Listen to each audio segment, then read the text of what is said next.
પણ એક વસ્તુ બહુ સભાનતાપૂર્વક અહીંયા બેઠેલા તમામ પુરુષોને કહું છું, જે પુરુષ ઘરે સાંજે થાકી હારી હાંફીને પાછો આવે, જગત આખાનું ધન લઈને ઘરે આવે અને એને સ્ત્રી નામનો મીઠો આવકારને શાંતિ ન મળે ને ત્યાં સુધી એ ધન લક્ષ્મી ન બને, એ ધન ધન જ રહે. અને આ પરિવારનું ધન લક્ષ્મી બન્યું છે એનું કારણ ફૂલીબા ગૌરીબેન જેવી સ્ત્રીઓ છે કે જેણે મીઠો એવો આવકાર આપ્યો, કે ઘરમાં શાંતિનો પ્રવેશ એવો કરાવ્યો કે કોઈને આવતી વખતે અને શાંતિની એવી પ્રતીતિ થઈ કે એમને થયું કે અમારે નહીં, અમારા પછીના લોકોને પણ મારે કરાવડાવવું જોઈએ. હું સૌજીભાઈને કહેતી હતી, મેં તો અત્યાર સુધી અમે એવું સાંભળ્યું હતું કે પરાણે પ્રેમ ન કરાવાય. મેં કીધું પણ તમે તો છેલ્લા 14 વર્ષથી પરાણે પ્રેમ કરાવડાવો છો. અને ખરેખર એ વાત બહુ જ સાચી છે કે હસ્તમેળા પછી પહેલી વખત હાથ એકબીજાનો પકડે છે. અને આ જે લોકોએ વ્યસન છોડ્યા છે ને એમને નમ્ર વિનંતી છે કે હવે પત્નીનું વ્યસન રાખો, બહુ આઘાર્યા, એમને સાથે ને બાજુમાં રાખવાનું રહેવું. માફીનો એક બહુ સારો દોર ચાલ્યો, પણ અહીંયા બેઠેલા તમામ પુરુષોને પણ એક અરજ છે કે દૂર છે એની બધાની માફી માગી, પણ એકે વખત કોઈ પતિને પત્નીની માફી માગવાનો વિચાર ન આવ્યો. કારણ કે સૌથી પહેલો ગુસ્સો એ સ્ત્રી ઉપર ઉતર્યો હોય, એ અપશબ્દ સ્વરૂપે હોય, હાથ સ્વરૂપે હોય, અથવા તો લગ્નના થોડાક વર્ષો પછી એમ કીધું એક નો ફાવતો ઘર ભેગા થઈ જાજો. આમાંના દરેક વ્યક્તિઓએ આ વસ્તુ સાંભળી જ હોય. અને જે સ્ત્રી મકાનમાંથી ઘર બનાવી દે એ સ્ત્રીને આપણે બહુ સહજતાથી કહી દઈએ કે નો, લગ્નના 30, 20, 22, 25 વર્ષ પછી આપણે એવું કહી દઈએ કે નો ગમતું હોય તો વયા જાઓ ઘરે. અને પિયર જાય તો એમ કે ભાઈ આ તારા ઘરે ન હાલે, તારા ઘરે બધું કરજે, અહીંયા ન ફાવતે. આ એક સભ્યતાની વિડંબણા છે. જ્યારે જ્યારે સભ્યતા આવી બધી તકલીફોમાં ઉપજે છે ત્યારે આપણે કથાઓ અને ધર્મો તરફ આગળ વધીએ છીએ. ખરેખર માફી શું કામ આપણે માગવી જોઈએ? તમને શું લાગે છે? ગંગા સ્નાન ચોક્કસ એક પવિત્ર ઘટના છે, પણ પશ્ચાતાપના આંસુઓથી ગંગા એ થોડીક વધુ પવિત્ર થતી હોય છે. એનાથી પણ ક્યારેક અભિષેક કરવો જોઈએ. જ્યાં સુધી જાત ન બદલાવો ને ત્યાં સુધી 14 નહીં 24 ડૂબકી મારો ને તો કોરા જ બારા નીકળશો.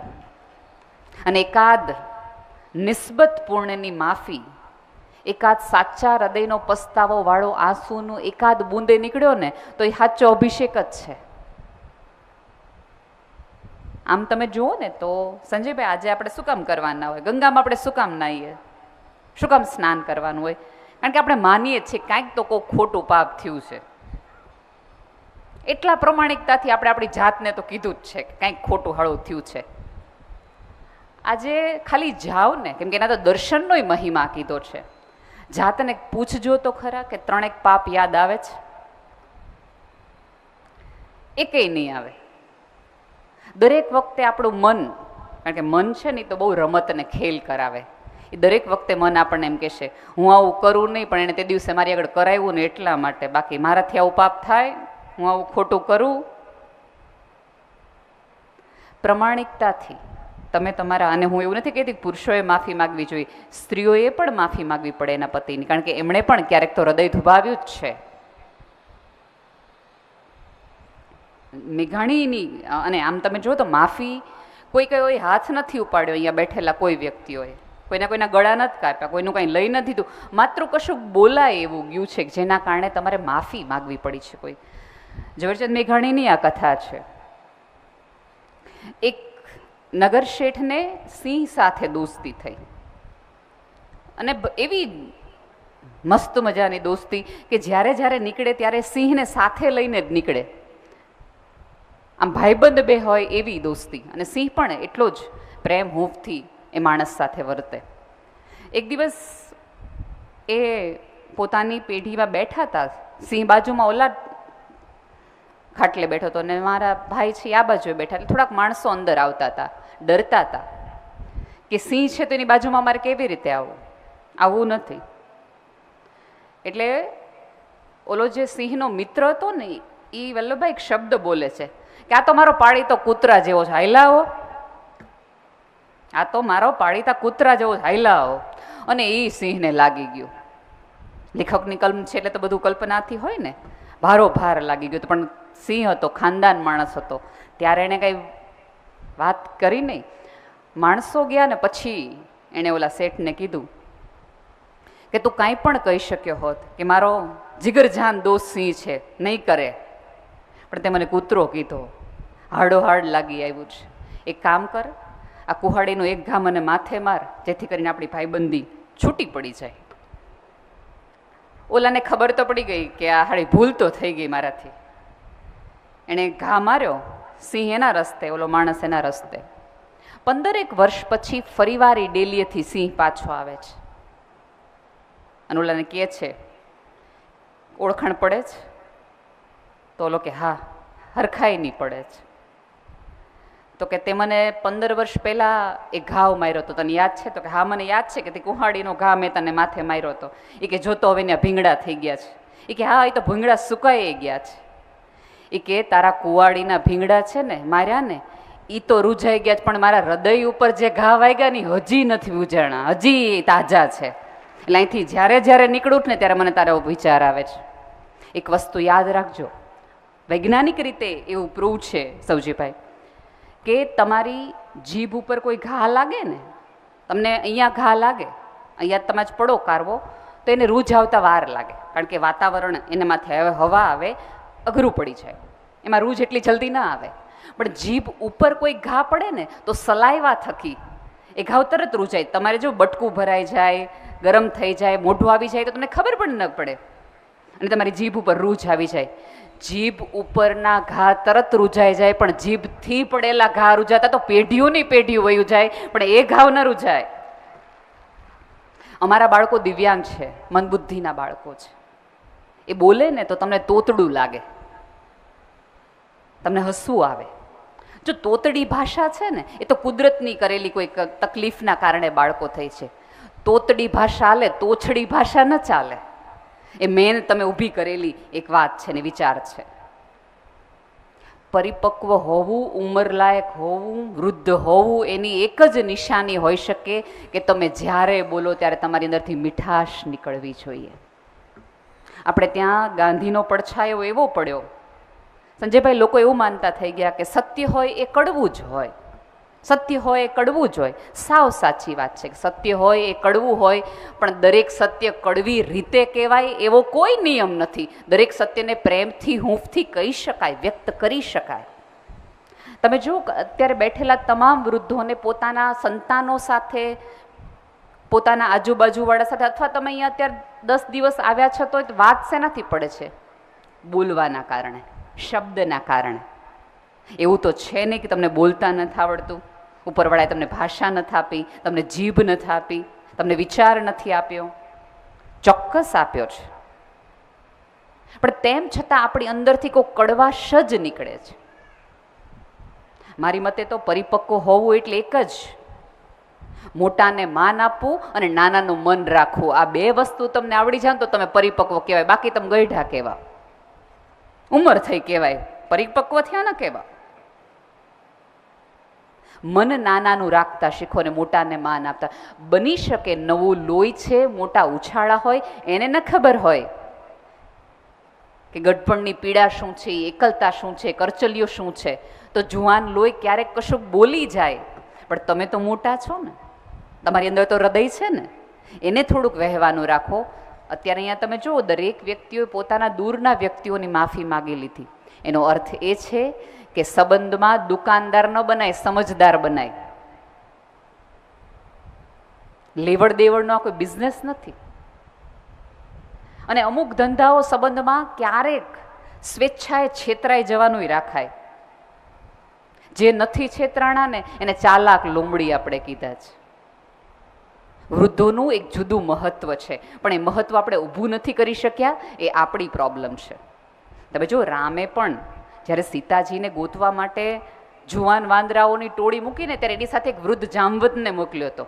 એ ક્યાંક આ લોકો આડાવડા થાય તો એકાદ માણસ પરિપક્વ હોય કે જે સલાહ સૂચન આપી શકે અને એને પાછો વાળી શકે. તો આપણે એ સલાહનું કામ કેમ નથી કરતા? વૃદ્ધ તરીકે, મોટા તરીકે આપણી ભૂલ એ ક્યારેક થઈ જતી હોય છે કે આપણે એકની એક વસ્તુ એટલી બધી વાર કહીએ કે નવી પેઢીને એવું લાગવા માંડે કે આના દાદાને તો બોલવાની ટેવ પડી, જેવું બોલું એટલે કાનમાં પ્લગ નાખી દે અને કા ફોન સાઈડમાં મૂકી દે, બોલાય છે ને ખબર હોય 15 મિનિટ પછી આ ફોનમાં હા બરાબર છે મૂકું. એટલે પછી આપણે એવું કંઈક નવી પેઢી સાંભળતી નથી. એ શું કામ તમને સાંભળે? શું કામ? ટકટક સાંભળવા માટે? એ કેટલા ખોટા છે એ સાંભળવા માટે? એમને શું નથી આવડતું એ માટે? ચોક્કસ ત્યાં પણ જુદો વાંક છે, પણ જ્યારે જાત પરિવર્તનની વાત હોય ત્યારે આપણી ભૂલ ક્યાં છે ને એ તપાસવાની હોય, અન્યની નહીં. માત્ર મારે કેવી રીતે બદલાઈ નાખવું એ જ મારે ને તમારે જોવાનું હોય. આ પેઢી છે ને તો ટિકટોક વાળી છે, ટકટોકથી તો જરાય સુધરશે નહીં, હાલશે જ નહીં. એક તાળું અને એક ચાવી અને હથોડી એકબીજાની બાજુમાં હતા, અને હથોડીએ ચાવીને પૂછ્યું તને શું લાગે છે આપણા બેમાંથી કોનું મહત્વ અને મૂલ્ય વધુ છે? એટલે ચાવી બહુ નમ્રતાપૂર્વક હથોડીને એવું કીધું કે તમારું જોઈ ને, તમારું વજન કેટલો મોટો, તમારો પ્રભાવ કેટલો મોટો, તમે મને બનાવીશ, મેં થોડી તમને બનાવીશ. તમારા ઘા ખાઈ ખાઈને મારો આકાર એવો થયો છે ચાવી જેવો, એટલે તમારું મૂલ્ય વધુ છે. તો થોડું કે પણ તોય ખબર નહીં, લોકો તને વધુ લઈ જાય, મને થોડીક આઘી રાખે, જરૂર હોય ત્યારે જ મને બોલાવે, તને તો પાસે જ રાખે, પ્રેમથી જ રાખે, ખીચામાં રાખે, હાંચવીને રાખે, કોઈના હાથમાં ન આવી જાય એમ હાંચવીને રાખે, અને મને તો કંઈક ભંગારમાં રાખે, વરણ વતલેદી જરૂર પડે તો મને બોલાવે. અને તું જોઈ કે આમાંથી તું મને એમ તોય એવું કહે છે કે હથોડી મોટી ને ચાવી નાની. ત્યારે ચાવી એક બહુ જ સરસ રહસ્યમય કહેવાય એવી રીતે પૂરી પ્રમાણિકતાથી એક વસ્તુને વાક્ય કહે છે કે વાત તમારી સાચી કે મને સાચવીને રાખે છે, મારી પાસે રાખે છે, કોઈના હાથમાં ન જડી જાય એમ રાખે છે. તમે તાળું તોડવા માટે ઉપરથી ઘા મારો છો, માર્યા જ રાખો છો, માર્યા જ રાખો, જ્યાં સુધી તાળું તૂટે નહીં ને ત્યાં સુધી ઉપરથી ઘા મારો છો, અને હું અંદર જોઈને હળવેકથી ખોલું છું એટલે સટ્ટ દઈને ખુલી જાય છે. કોઈની પોતાના સંતાન હોય, પોતાના આવા કોઈ સંબંધીઓ હોય, એની અંદર જઈને એની જાત ખોલવાનું રાખો. ઉપરથી ઘાવ લાગશો ને તો તૂટી જશે પણ ખુલશે નહીં, અને તમારી માટે તો નહીં જ ખુલે. દરેકનું સોફ્ટવેર હવે તો આ ફિંગરપ્રિન્ટ વાળી જનરેશન છે, રાખતી જ નથી ચાવી.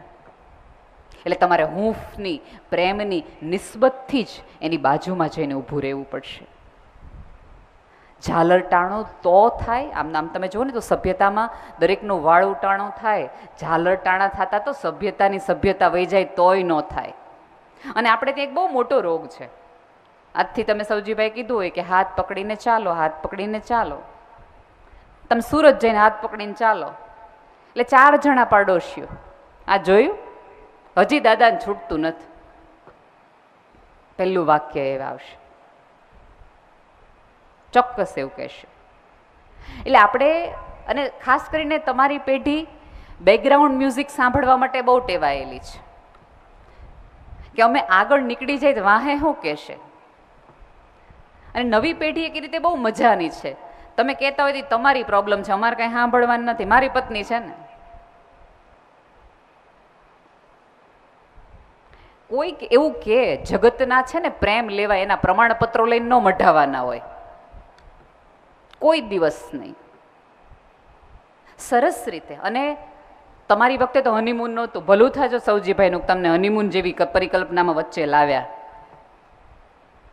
અમારી નવી પેઢીમાં તો એ બધું હતું કે લગ્ન પછી તમને સાથે મળવાનો અને ફરવાનો મોકો મળો. સૌજીભાઈ બહુ જ સરસ એક વાત કરી કે છેલ્લે તમે બે જ હશો એકબીજાની બાજુમાં. પત્ની સાથે નવો પ્રેમ હોય ને ત્યારે પરફ્યુમની બોટલ લાવવાની હોય, ચોકલેટ લાવવાની હોય, અને જેમ જેમ તમારો પ્રેમ પરિપક્વ થાય ને પછી બીપીની ગોળીને આયોડેક્સની ડબ્બીઓ લાવવાની હોય. પ્રેમનો જુદું સ્વરૂપ છે, પ્રેમ નથી એવું કંઈ કહેવાનું નથી. એક્સરેમાં હાડકાઓ તૂટે ને એ આવે છે. હૃદય કોના હિસ્સે તૂટ્યું એ તો આવતું નથી ને. અને એ આવતું તો કેટલાના ઘર ભાંગી ગયા હોય કે આના કારણે હૃદય તૂટ્યું હતું. સાથે છો તો એકબીજાનો સાથ અને સંગાથ માણી લ્યો, એકબીજાને અનુભવી લ્યો. અને ટ્રસ્ટ મી, જે અત્યારે તમને કકડાટ લાગે છે, તકલીફ લાગે છે, મૂંઝવણ લાગે છે, જે પત્ની ગમતી નથી, સવજીભાઈ ભરાણે હાથ પકડાવે છે, તો અહીંયા તમે જોજો દરેક સ્ત્રીએ જ પુરુષનો હાથ પકડ્યો, પુરુષે કોઈ સ્ત્રીનો હાથ નથી પકડ્યો. એનો અર્થ કે હજી અમે માનીએ છીએ આટલા બધા તકલીફ પછી હાથ બહુથી તમે હશો તમે થોડો ઘણા હલન ચલન કરીને હલાવી લેશો તમને. એટલે જરૂરી છે કે એકબીજાની સાથે ને પડખે રહ્યો. જે દિવસે અડધી રાતે જે નસકોરા સંભળાતા બંધ થઈ જશે ને તે દિવસે તમને ઊંઘે નહીં આવે, કારણ કે હવે પછી એ નસકોરા તમારું હાલરડાનું સ્વરૂપ બની ગયું હશે. બહુ જ જરૂરી છે કે એકબીજાની પડખે રહેવાનું શરૂ કરો, એકબીજાની હૃદયની વાત. આજે માફી માગવાનું દૂર દૂર શરૂ કર્યું ને, આજે ગંગા કિનારે સાંજે એકબીજાને થોડીક માફી માગી લેજો કે તારા સપના પૂરા નથી એમાં ક્યાંક હું જવાબદાર છું. તે દિવસે તને મેં આમ કીધું એમાં ક્યાંક મારોય વાંક છે. આપણે ત્યાં સેલ્ફી નામની આખી પ્રવૃત્તિ છે ને એ તો હવે આવી. જાતને જોવાનું તો આપણે ત્યાં વર્ષોથી હતું. અને આ જગતમાં સૌથી મોટી શોધ હોય ને તો જાત જડી જાવી એ છે. કારણ કે આપણે બહુ અલગ અલગ અલગ જગ્યાએ ખોઈ નાખી છે, વસ્તુઓમાં, વિચારોમાં, સત્તામાં, સંપત્તિમાં, બધામાં. તમે આમ જુઓ ને તો 40 તમે આવો ને 40ના આરે આવો ને તો પછી તમને ચશ્મા આવે, જેને આપણે બે તાળા કહીએ. બે તાળામાં એવું હોય કે તમને દૂરનું આરામથી ચશ્મા વગર દેખાય, નજીકનું જોવા માટે તમારે ચશ્મા લેવા પડે. એ વખતે કુદરત તમને સિગ્નલ આપે છે કે બહુ દૂર જોયું, બહુ દૂર ભાગ્યા, હવે નજીકના ચહેરાઓ જોઈ લો, કાલ સવારે આ નહીં દેખાય ક્યારેક તમને. આને પોતાના કરી લ્યો, આની અંદર ઉતારી લો. આ દ્રશ્યો બની શકે ફરીવાર નહીં. જો જે દાદાનું મૃત્યુ આવા સુંદર ગંગાના કિનારે થયું, એ બાની માટે એ છેલ્લી સ્મૃતિ હતી. એ ભીનાશ છેલ્લી એણે પોતાની ગાંઠે બાંધેલી હતી. પણ આપણી તકલીફ એ છે કે કોઈ પણનું મૃત્યુ જોઈએ ને તો આપણે એવું જ માનીએ, મન નહીં આવે. યક્ષને પૂછાયેલો પ્રશ્ન છે યુધિષ્ઠિરને. યક્ષે યુધિષ્ઠિરને પ્રશ્ન પૂછ્યો તો કે આ જગતનું સૌથી મોટું વિસ્મય કયું છે, આ જગતનું સૌથી મોટું આશ્ચર્ય કયું છે? ત્યારે યુધિષ્ઠિરે એવો જવાબ આપ્યો હતો કે દરેક માણસ પોતાની સામે સવાર સાંજ મૃત્યુ જોવે છે અને દરેક માણસ એવું બને છે કે હું નહીં મરું, મારા સિવાય બધા મરી જશે. અને આપણે આમાંના કેટલાય લોકો એવા છે કે આપણે બધા લોકો એવું કહેતા હતા કે હમણાં મૃત્યુ આવી જાય ને તો હમણાં વયું જવું છે, કાંઈ ઈચ્છા નથી, કોઈ મોહ નથી, કાંઈ નથી. એ આપણે જ બધા હતા કોરોના કાળમાં સૌથી વધુ ઉકાળા આપણે બધાએ પીતા છે. કોઈ એમ કીધું કોઈએ જઈને કે મેં તો બહુ જીવ, મારે બદલે ખાટલો આને આપી દો ને, મેં તો બહુ જીવન જીવી લીધું, મારે બદલે ઓક્સિજનનો બાટલો આને આપી દો ને. નહીં, આપણી અંદરની સંવેદનાઓ ક્યાંક ને ક્યાંક એટલી બધી બુઠ્ઠી થઈ ગઈ છે. આમ તમે જુઓ ને તો આપણે ચાલતા હોઈએ તો કીડી મરી જાય, મકોડો મરી જાય. વાહન ચલાવતા હો તો ક્યારેક કૂતરું વચ્ચે આવી જાય, ખિસકોલી વચ્ચે આવી જાય, કોઈ ચકલી વચ્ચે આવી જાય. સાહેબ, એ ચકલી કૂતરો મરે અને તમારી અંદરથી ચીસ ન નીકળે ને તો કૂતરો નથી મળતો, તમારી અંદરનો માણસ મરી ગયું છે એવું તમારે વિચાર લેવો જોઈએ. કે તમને કોઈ ફરક નથી પડતો. બાકી તો તમારી અંદર, કેમ કે તરત પછી તો આપણે ફિલોસોફર નીકળી જાય, આ તો બધું આઈનો આઈ છે ને એના કર્મો પૂરા થઈ ગયા ને બધું. પણ પેલું માણસ તરીકે સવજીભાઈનું નામનો તમારે આમ ઉલ્લેખ કરવો હોય કે એની સંધિ છૂટી પાડી તો શું તમે કરી શકો? સૌ જીવ, સૌ જીવનો અપભ્રંશ તમે સૌજી કરી શકો. એટલે સૌ જીવમાં તમને જીવ દેખાય. એક નાની એવી કીડી મળી જાય તો એ તમારા હૃદયમાં એકાદ તાતડામાં સહેજ વિચાર આવે કે યાર ખોટું થઈ ગયું. પણ હવે આપણે એટલા બધા બુઠ્ઠા થઈ ગયા છે, ક્યાંક ને ક્યાંક આ ટચ સ્ક્રીનના હિસાબે આપણી આંગળીઓને પણ સંવેદનાના ટ્યુશન કરાવવા પડે, એટલા આપણને કોઈ ખાસ ફરક નથી પડતો. અને આમ તમે જુઓ ને તો તમે છેલ્લી પેઢી છો કે જે સવારે વહેલા ઉઠે છે, રાત્રે વહેલા સૂઈ જાય છે. સવારે મોબાઈલના મંગળાના કરવાના બદલે તમે હજી પણ ઈશ્વરના દર્શન કરો છો. છેલ્લી પેઢી છો તમે કે જે ફૂલ વીણવા જાય છે, ભગવાનના હાર પોતાની જાતે બનાવે છે. શર્ટના બટન હજી ટાંકે છે, ચપ્પલ તૂટી જાય તો સાંધે છે. બાકી હવે એની તો એક જુદી જ સભ્યતા છે કે જે તૂટી જાય એને જવા દેવાનું, એને રાખવાનું જ નહીં. એ વસ્તુ હોય, સંપત્તિ હોય, સંબંધ હોય કે માતા પિતા હોય, આમાં ક્યાંક ને ક્યાંક આપણી પરવરિશ જવાબદાર છે. મેં તો અનેકવાર સ્ટેજ ઉપરથી કીધું છે કે સંતાનોને થોડાક તૂટેલા રમકડા સાથે રમતા શીખવાડો. તમારા જો પૌત્રને ત્યાં પૌત્રી હોય કે એને હોય તો એને થોડા તૂટેલા રમકડા સાથે રમતા શીખવાડો. આપણે બધા બાર્બીની આંખ તૂટી જતી ને તો મમ્મી સ્કેચ પેનથી એની આંખ કરી દેતી, ઘોડાનો એક પગ તૂટી જતો, કોઈક ફ્રોક તૂટી જતો સાંધી દેતી. એટલે રમકડાનો તૂટ્યા પછી થોડું સમારકામ કર્યા પછી આપણને ખબર પડી જતી હતી કે કોઈ વસ્તુ તૂટે તો એમાં સમારકામ કરીને એનાથી રમવાનું શરૂ કરાય. તૂટફૂટ થાય તો રમકડા ન બદલાવી નખાય. અત્યારે આપણે રમકડા બદલાવાની પ્રવૃત્તિમાં આવી ગયા. તૂટફૂટ થાય, ન મજા આવે, ન ફાવે, જવા દો. મુલા નસરુદ્દીન નામને એક બહુ મોટો સૂફી સંત હતો. એકવાર ઘરમાં બેઠો તો આવી રીતે અને એક અજાણ્યું પક્ષી ઉડીને આવે છે. પક્ષી જોઈને દૂરથી મુલા નસરુદ્દીનને એમ થાય કે આ કઈ પ્રકારનું વિચિત્ર પ્રકારનું પ્રાણી અહીંયા આવીને ઊભું બેઠી ગયું છે. એટલે તરત એમ કહે છે કે આને કંઈક મજા નથી આવતી જોવામાં, અને જે વસ્તુ આપણને ખબર ન હોય ને એ આપણને ખાસ ગમે નહીં. આપણને સાંભળવું એ જ હોય કે જે આપણને ખબર હોય.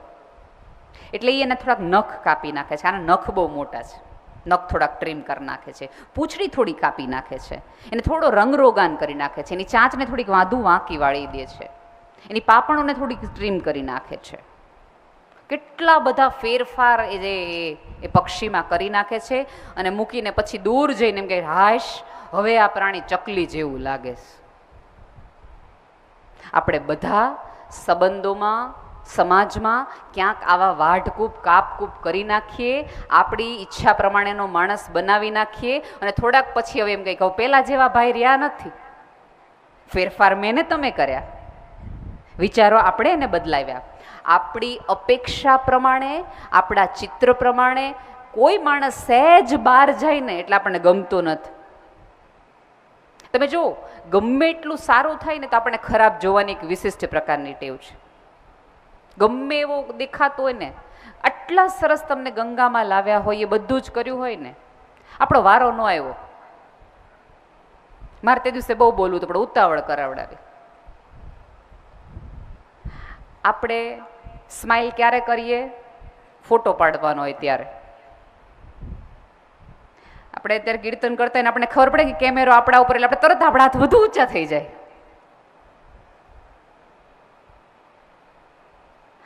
આ સૌજીભાઈએ જેમ હાથ પકડવાનું શરૂ કર્યું છે ને, એમ થોડુંક હવે સ્માઇલ કરાવડાવવાનું શરૂ. આવતા વખતે તમે એ કરો, હસતા રહેવાનું, હસતા રહેવાનું, હસતા રહેવાનું. અને ભાઈઓને ખાસ, જેમ ભાઈઓને રડતા નથી આવડતું ને સૌજીભાઈ, એમ હસવાનું ભૂલી ગયા છે. ખબર નહીં જવાબદારીઓના બોજ એટલા બધા પડ્યા છે. આમાં કદાચ ધંધી દાદાએ, અને તમે નાના હશો ત્યારે તમે જોયું હશે, કેલેન્ડર હતા ને તો પેલા ઓલા થપ્પ ડટ્ટા આવતા, ફાડવાના હોય, વલ્લભભાઈ એક ફાડો, 2 ફાડો, 3 ફાડો. હવે એ તો બધું કઈ રહ્યું નહીં.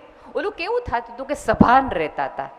એક પત્તું ફાડીએ ને ત્યારે મગજમાંથી એકાદ વસ્તુ, એકાદ વિચાર આવે કે આ દિવસ પૂરો થયો પછી પાછળ કશુંક સંધાણું કે એવું જ ફાટેલું ને ચીરાવાળું ને લીરાવાળું રહ્યું. એ આપણને યાદ અપાવતું હતું.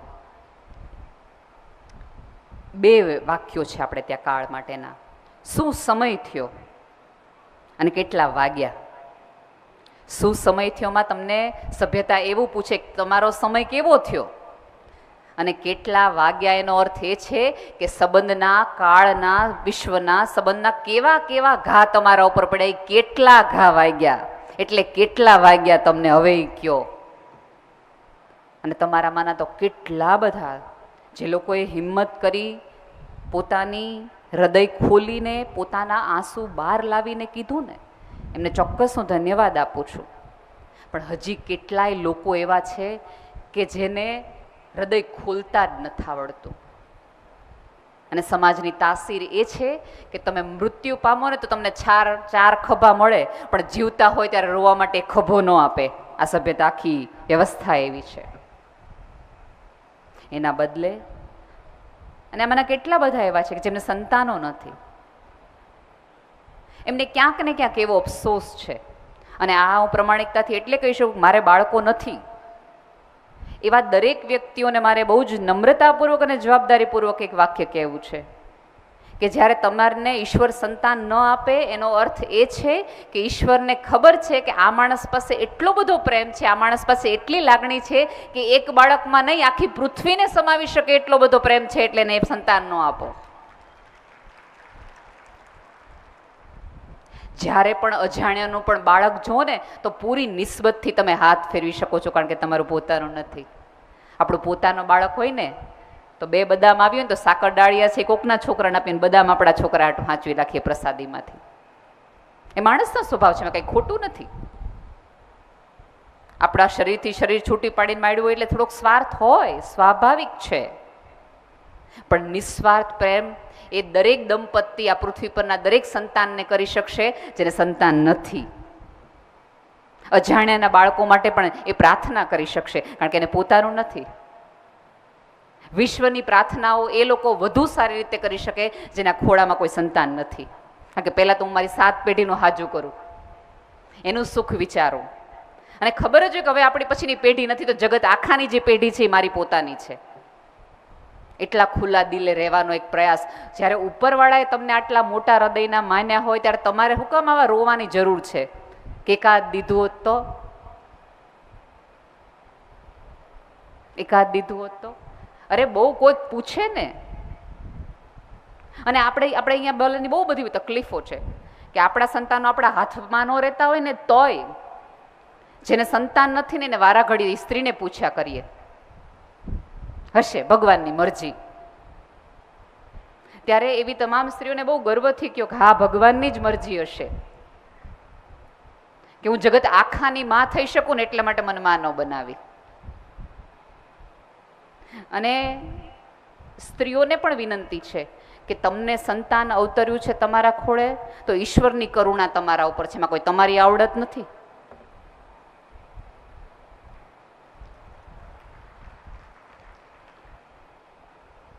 જાત્રામાં આવ્યા છો, પુણ્ય લઈને જાઓ, કોકના હૃદય ઉપર એવા ઘાવ નાખી ન જાઓ ફરીવાર આવવું પડે ગંગા કિનારે એકાદ વાક્ય માટે, અથવા એકાદ વાક્ય તમને નવો જન્મ લેવડાવે. પીડા બહુ ખરાબ વસ્તુ છે, જ્યારે શબ્દોથી અપાણી હોય ત્યારે ભૂલાતી નથી. એને જતા સદીઓની સદીઓ લાગે છે. હજી કહું છું કે જીભથી આપેલા ઘાવમાં રૂ જાવતા બહુ વાર લાગે. નસોમાં મીઠાશ આવે એના કરતાં જીભ ઉપર થોડીક મીઠાશ રાખવાની રાખો. ડૉક્ટર એવું કહે કે હવે ગળ્યું ખાવાનું બંધ કરો, કારણ કે એટલું બધું જીભ ઉપર ઝેર છે કે લોહીમાં નસોમાં જ રહ્યું, જીભ ઉપર ક્યારેય ન આપ્યું. અહીંયા આજે તમે એક સ્નાન કરો ને ત્યારે ચોક્કસ માફી કરી દો તો બરાબર, પણ થોડુંક મીઠાશ લઈને અહીંથી જજો. તમને શું લાગે છે આખો પરિવાર, આજ સવારે જો નિત્યાબેનની દીકરીને જોતી હતી, કેટલી નાની છે.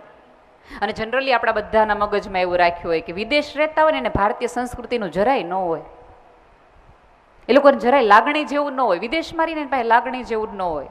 મળજો એમની દીકરીને, તમને ખબર પડશે. એને પણ પગે લાગતા આવડે છે, એને પણ જય સ્વામિનારાયણ બોલતા આવડે છે, એને પણ ખબર છે કે વૃદ્ધ છે એને પગે લાગવાનું હોય અને નાનાને વાલ કરવાનો હોય. આપણે એ જોતા જ નથી શીખવતા આપણા સંતાનોને. અને ચોક્કસ કોઈક સંસ્કારનું પુણ્યનું જ ભાથું હોય કે આપણા સંતાનોના સંતાનોને તે. અને આમાં કેવું છે કે વારસાઓમાં આપણે જમીન લેવી છે, વસ્તુઓ લેવી છે, વિચાર લેવા માટે બહુ મોટું કરે જ જોઈએ. અને હું અભિનંદન આપું છું આખા પરિવારને કે જેણે વારસામાં વિચાર પણ લીધો છે. ક્યાંક કોઈક અજાણી ક્ષણે એમણે પણ એકબીજા સંતાનો, બીજી પેઢી એકબીજા નહીં પ્રોમિસ આપ્યું હોય કે આ એક પ્રવૃત્તિ છે ને એ આપણે આજીવન ચાલુ રાખવી છે. જેને સંતાન નથી એને, જેના સંતાન એમના મા બાપને લાવી શકતા નથી એને, જેને દીકરા નથી એને એના દીકરા થઈને ઊભું રહેવું છે. જ્યારે જગતમાં વૃદ્ધાશ્રમોની સંખ્યા વધી રહી હોય ત્યારે આવી સંખ્યાઓ તો એક દાખલો છે કે તમારા. અને અહીંયા જ્યારે શાલ ને બધું થયું ને તો એક ભાઈ બહુ જ રડી પડ્યા અને સવજીભાઈના પગે પડી ગયા. સાહેબ, જગતમાં કોકની આંખોમાંથી આંસુ તમારી માટે અહોભાવ ના નીકળે ને એ જુદી વસ્તુ છે ને તમારા લીધે કોકના આંખમાંથી આંસુ નીકળે ને એ જુદી વસ્તુ છે. એ અહોભાવના આંસુ હતા કે તમારા કારણે, તમારા લીધે આમાંના કેટલાય લોકો એવા છે કદાચ એની પહેલી પેઢી અહીંયા ગંગા સુધી આવી શકી હશે. એની 3 પેઢીમાંથી એક પણ પેઢીમાં કોઈ વ્યક્તિ એવું નહીં હોય કે જેણે ગંગા કિનારો જોયો હશે. એ તો જે ન આવ્યા હોય ને એને એની પીડા ખબર હોય. આપણે એટલું બધું નજીક રહીએ ને, તમે પહેલે દિવસે તમારી પાસે જેટલું તમને ગંગા માટે લાગણી હતી ને એટલે બીજા દિવસે નહીં હોય, ત્રીજા દિવસે નહીં, અને છેલ્લા જતી વખતે તમને બજારમાં રહેવું ગમશે. આ દરેક ટૂરવાળા છેલ્લા દિવસે શોપિંગ એટલા માટે કે જેને ખબર છે કે માણસની પ્રકૃતિ આ છે કે જે સામે હશે ને જોવાનું બંધ કરી દેશે, જે સામે હશે ને પૂજવાનું બંધ કરી દેશે. એટલા માટે જ આપણે સ્ત્રીઓ સાથે સૌથી વધુ અન્યાય કરીએ છીએ. આજે માફી માગો ત્યારે મેં સ્ત્રીઓને માટે માફી માગી લેવાનું એટલા માટે કીધું, બહુ જવાબદારીપૂર્વક અને સભાનતાપૂર્વક કહું છું કે ઉમરાવાળીને રાજી રાખીને તો ડુંગરાવાળી રાજી રહેશે.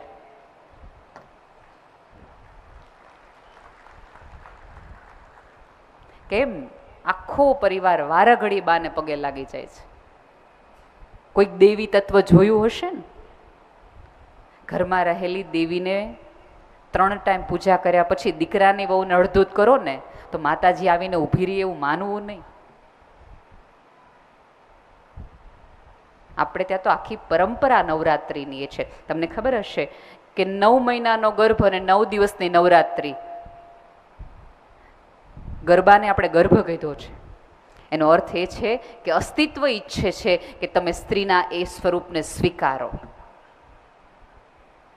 અને મેં તો અનેક વાર કીધું છે કે અમારી અંદર બધી જ દેવીઓના સ્વરૂપો છે. લક્ષ્મી છે, અંબા છે, સરસ્વતી છે, બ્રહ્માણી છે, રુદ્રાણી છે, ગૌરી છે, શક્તિ છે અને મા કાળીએ છે. તમારે જે જોતી હોય ને એ પ્રમાણે પૂજા કરજો, એ દર્શન અમે દઈને ઊભા રહી જઈશું. તમારે લક્ષ્મી જોતી હોય તો એ પ્રમાણેનું વર્તન કરજો. તમારે મહાકાળીનું સ્વરૂપ જોવું હોય તો એ પ્રમાણેનું વર્તન કરજો. હાજરા હજુર હમણાં આવીને ઊભા રહી જાઓ. એટલે જે દેવીના દર્શન કરવા હોય એ પ્રમાણેનું વર્તન અમારી સાથે કરવું તમારે બધા. ફરી વાર કહું છું, રહીને કહું છું, ચોક્કસ માફી માગો, પણ થોડું એકબીજા સાથે હસતાય શીખો. ડોળા બહુ કાઢ્યા એકબીજાની સામે, થોડુંક હસવાનું રાખો. મને આખી આ પ્રવૃત્તિ એટલા માટે ગમે છે, અને જે નવી પેઢીના થોડા વ્યક્તિઓ છે ને, શ્રવણો છે ને, એને બધાને ખબર છે કે ત્યાં સૌથી મોટી તકલીફ કઈ છે સમાજની ખબર છે? કોઈ 2 વ્યક્તિ મજામાં હોય ને તો આપણને મજા ન આવે. અત્યારે તમને દુઃખી લોકો ખાવાનું આપે, આ આપે, ઓલું આપે. આનંદ કરવાની કોઈ પણ પ્રવૃત્તિ આવે એટલે બધા એમ કે આ પાપ છે, આ પાપ છે, આનંદ નહીં કરવાનો.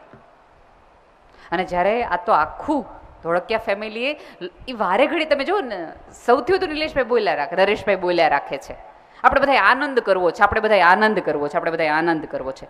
મજા અને આનંદમાં ફરક છે જેટલો યાત્રામાં અને પ્રવાસમાં ફરક છે. મજા છે એ શરીરના સ્તરે છે. તમે આમ જુઓ ને તો પેટની ભૂખ ભાંગે ને પછી મનની ભૂખ શરૂ થાય. તમારો ખોરાકથી તમે કાઢી જાઓ ને પછી તમને સત્તાનો, સંપત્તિનો મોહ જાગે, અને એમાંથી તમે પરિતૃપ્ત થાવ ને પછી તમને આત્મા તરફ તમે ગતિ કરો, એ તરફની દિશા તરફથી ગતિ કરો. પણ ક્યારેક આત્મા તરફ આપણે એટલે નથી જોવાતું કે આપણો અહંકાર આપણને જોવા નથી દેતો.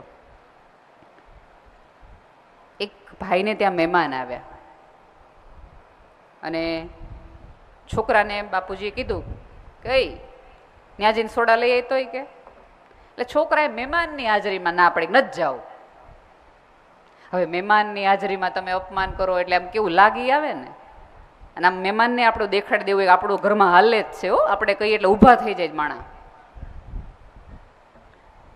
બાપુજી દોડ્યા ચપ્પલ લઈને છોકરાની વાંહે, છોકરો આગળ ને બાપુજી પાછળ. 3 શેરીમાં ઘૂમરી ચડાવી, 1 2 3 4. છોકરો હાથમાં ન આવ્યો. હાંફતા હાંફતા ભાઈ ઘરમાં આવ્યા અને એની પત્નીને એવું કીધું કે તારા છોકરાએ તો મને હળિયું કઢાવી, કે હફાવી દીધો. એ બેને કંઈક મારા જેવા વાયડા હશે. એ કે મારા છોકરાએ તને અડિયું નથી કઢી, તારા અહંકારે તને અડિયું કઢાવી શીખે. બાકી સોડાની દુકાન સામે હતો, 3 શેરી આટા મારી આવ્યો, લઈ આવે નહીં માણા. અને પછી કે છોકરાને, અહીંયા તમે જુઓ, 2 દિવસ તમારી જગ્યા રાખી હોય ને, ત્રીજે દિવસે ન રાખે ને તો મોઢું તરત બગડી જાય. આપણે રાખતા હતા, એણે જોયું આપણું રાખ્યું, ઘણાય માથા ધૂણાવા માંડ્યા અહીંથી. મેં તમારા ચપ્પલનું ધ્યાન રાખ્યું હતું, તમે રાખ્યું?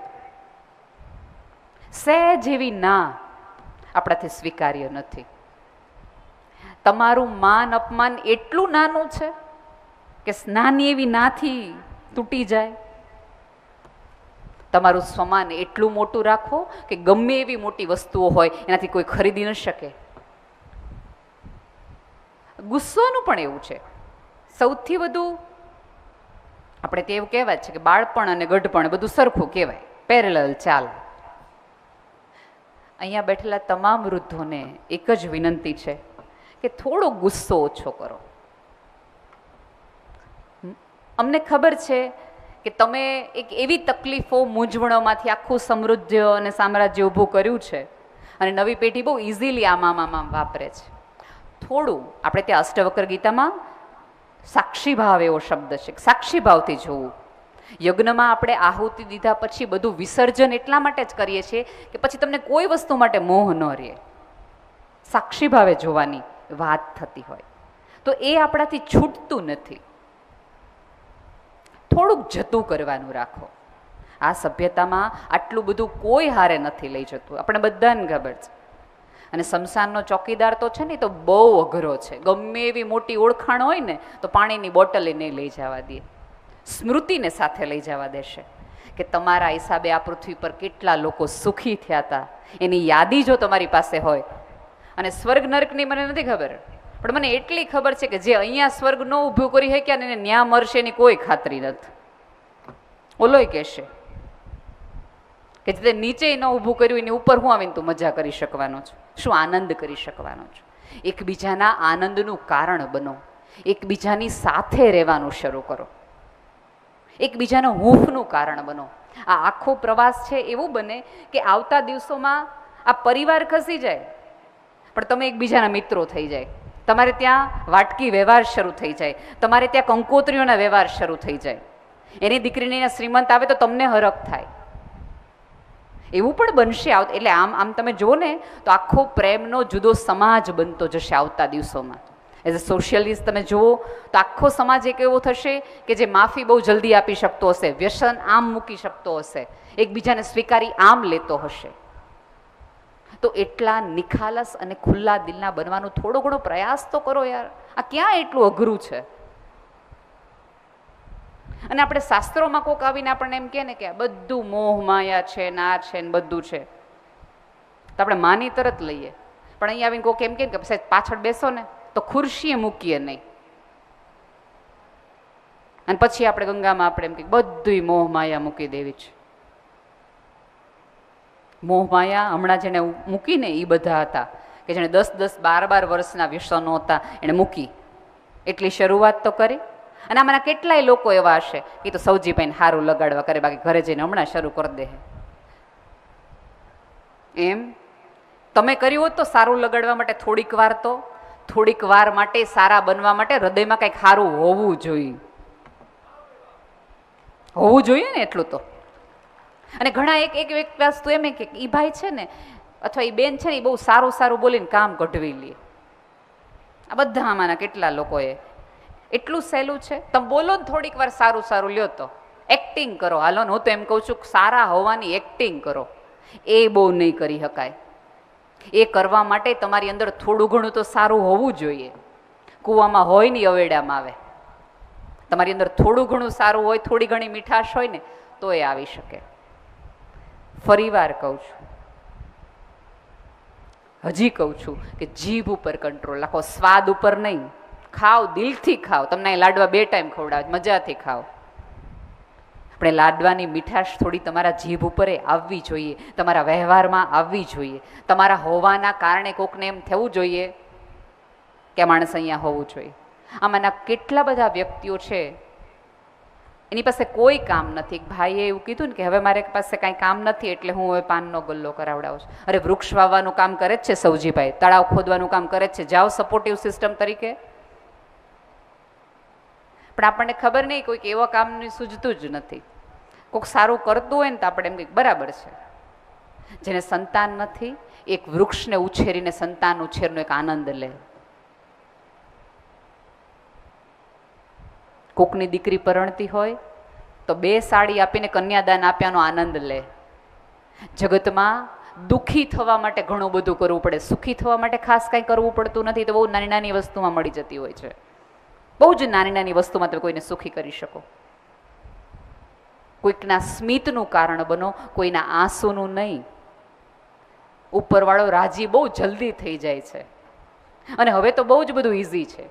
હમણાં જ હું મોરારી બાપુને કહેતી હતી, મેં કીધું પહેલાંના જમાનામાં કેટલું બધું ઓલો રાક્ષસો કે દેવતાઓ કેટલી બધી સાધનાઓ કરતા, હિમાલયમાં જતા, ઊંધા લટકતા, ને આગમાં કરતા, ને ભૂખ્યા રહેતા, ને દિવસો ને દિવસો આ કરતા હતા. ત્યારે વરદાન મળે, અને એમાં એકાદ વરદાન એવું હોય કે હું આંખ બંધ કરું અને મારે જે ખાવું હોય આમ હાજર થઈ જાય, ચપટીમાં હાજર થઈ જાય. મેં કીધું એ લોકો એટલું બધું કરવું તો અમારે હવે ખાલી ઝોમેટો ને સ્વિગી જ કરવું પડે, ધડ દઈને કહીએ એટલે હાજર જે જોતું હોય. આમ તમે જુઓ ને તો સતયુગ મને ખરેખર અત્યારે વધુ લાગે છે. આપણે ગમે એટલી સૌજીભાઈની સંપત્તિ જોઈએ, કોઈ આમાં માણસ એવું 5 જણાએ ભેગા મળીને એવું નક્કી કર્યું કે આપણે લૂંટી લેવું, આપણે આશીર્વાદ જ દઈએ. બાકી પહેલાના જમાનામાં તો એવા લોકો હતા, કોકનું હારું જોઈને તરત લૂંટવા જતા હતા. અરે પત્નીઓ કોઈને મૂકી નથી, સંપત્તિની ક્યાં વાત કરો છો? કોઈ ખૂન નથી કરતું, કોઈ કોઈને મારતું નથી. તો સતયુગ આમ જુઓ તો અત્યારે સાહેબ સતયુગ કે કળયુગ એ આખી એક પરિકલ્પના છે. તમે જગતને સુંદર કરી શકો તો સતયુગ જ છે, બાકી તમારા કાળાપણાના હિસાબે જ કળયુગ આવે ને જાય. શક્યતા છે. અને તમારી પાસે 1 કરોડ રૂપિયા, 1 લાખ રૂપિયા હોય અને ક્યાં રોકવા, શેર બજારમાં કયા રોકવા, એ તમારો બુદ્ધિનો નિર્ણય છે. પણ ગામના ચોકમાં એક વડલો વાવો ને તમારા હૃદયનો નિર્ણય છે. અને હવે હૃદયથી જીવવાનું રાખો, મગજને થોડીક વાર આરામ આપો. બહુ મગજથી જીવ્યા, બહુ થાક ખાધો, હવે થોડો ખાઓ. તમને વારા ઘડી અહીંથી પલોઠી વાળવાનું એટલા માટે કહેવામાં આવે છે કે તમને પગ વાળતાનું હવે થોડીક શીખતા આવડે. જ્યાં બેઠા છો ત્યાંથી જગત જોતા ને જાત્રા કરતા આવડે. બહારની યાત્રા બહુ કરી, હવે થોડું અંદર તરફ જોવાનું રાખો, થોડું અંધારામાં ઇન્વેસ્ટમેન્ટ કરવાનું રાખો. આપણે ત્યાં એ છે કે આપણે બહુ બધી મજામાં ને એમાં સરસ મજાની વાત કરીએ. થોડુંક કોકને રડવામાં મદદ કરો. તમે જોયું હશે કે ભાઈ રડવાનું શરૂ કર્યું, સંજયભાઈ તરત ઊભા થયા, પીઠ ઉપર હાથ થપથવાનું. એટલું તો કરી શકાય ને, કોકને રડવામાં તો મદદ કરી શકાય ને. અને એટલા ગરીબ તો મારા ઠાકરે કોઈને નથી બનાવ્યા કે તમે કાંઈ કોઈને આપી ન શકો. સ્મિત તો આપો. અહીંયા બેઠેલા તમામ ભાઈઓને વિનંતી કે થોડુંક હસવાનું રાખો. એમાં કોઈ પણ પ્રકારની જીએસટી નથી ને આવતા દિવસોમાં જરાય ટેક્સ એના ઉપર લાગવાનું નથી. જે લોકોએ સારપમાં રોકાણ કર્યું છે ને આવતા દિવસોમાં એની જ બજાર ઊંચકાવાની છે, એની જ. અને બની શકે કે તમારા સારપના કારણે તમને નીચેવાળા રિટર્ન ન આપે પણ ઉપરવાળો ડબલ ગણ આપવાનો છે, એ નક્કી છે. એના ઉપર થોડી ઘણી શ્રદ્ધા તમને હોય. અહીંયા એક બેન બોલતા જતા હતા ને કે હું તો સરસ જ વર્તન કરું છું, પણ સામેવાળી વ્યક્તિ નથી કરતી. તો એની પ્રોબ્લેમ છે, તમારી નહીં. આપણે ત્યાં સમાજમાં તકલીફ એ થઈ ગઈ, ફિલ્મોએ એવું રાખ્યું કે આઈ લવ યુ પછી આઈ લવ યુ ટુ કહેવા માટે અદબ પડીને બહાર બોલવાનું, ઊભું રહેવાનું. કે તો ખરો આઈ લવ યુ ટુ સાંભળવાનું જ ન હોય, કઈ વ્યક્ત થઈને નીકળી જવાનું હોય. આ આખી અહીંથી તમને હિમાલયના કેટલા બધા ગિરિકંદરાઓ દેખાતી હશે, ડુંગર દેખાતા હશે. એ ડુંગર ઉપર ચડો અને ખીણમાંથી એમ બોલો ને આઈ લવ યુ, તો એમાંથી 3 વખત પડઘા પાછા આવે આઈ લવ યુ. પણ આઈ હેટ યુ બોલો ને તો એ 3 વાર જ પાછા આવે. ક્યાંક અત્યારે આપણી સાથે થયેલો વ્યવહાર, આપણે બોલેલા પડઘાઓ જ છે, બીજું કશું નથી. જ્યારે આજે ગંગા સ્નાન કરો અથવા ગંગાને સમગ્રતાથી તમારી અંદર ઉતારો તો પ્રસાદ લઈને જવાના છો ને કોક માટે, ઘરે પાડોશી માટે, આડોશી માટે, તો થોડોક પ્રસાદ બનીને જાઓ.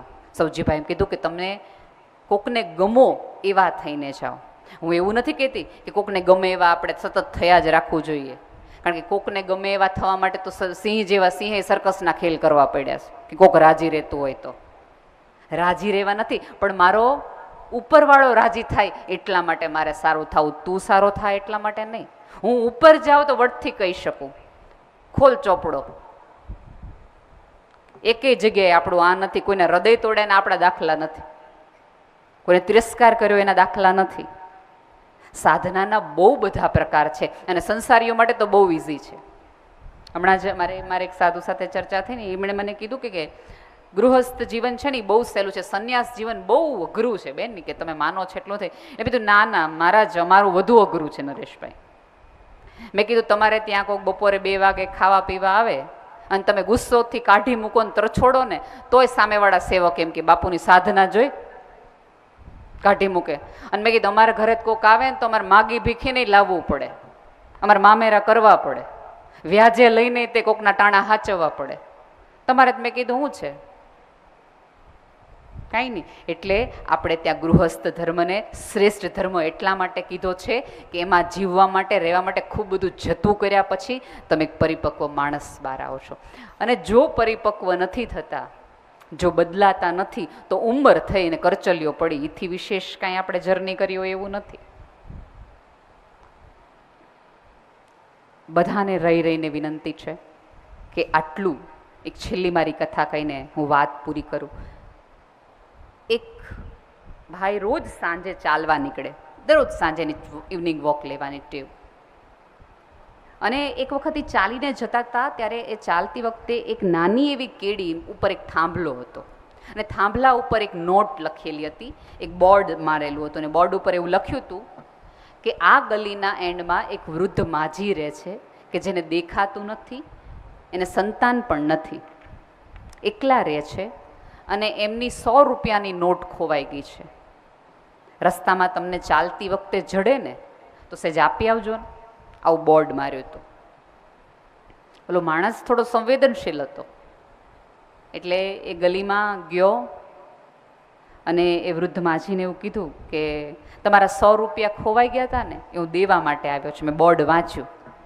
એટલે માજી ધ્રુસકે ધ્રુસકે રડતા રહી ગયા કે બેટા આ 15 દિવસથી રોજ અજાણ્યા લોકો મને 100 રૂપિયા આપીને જાય છે, મારી કોઈ નોટ ખોવાણી નથી.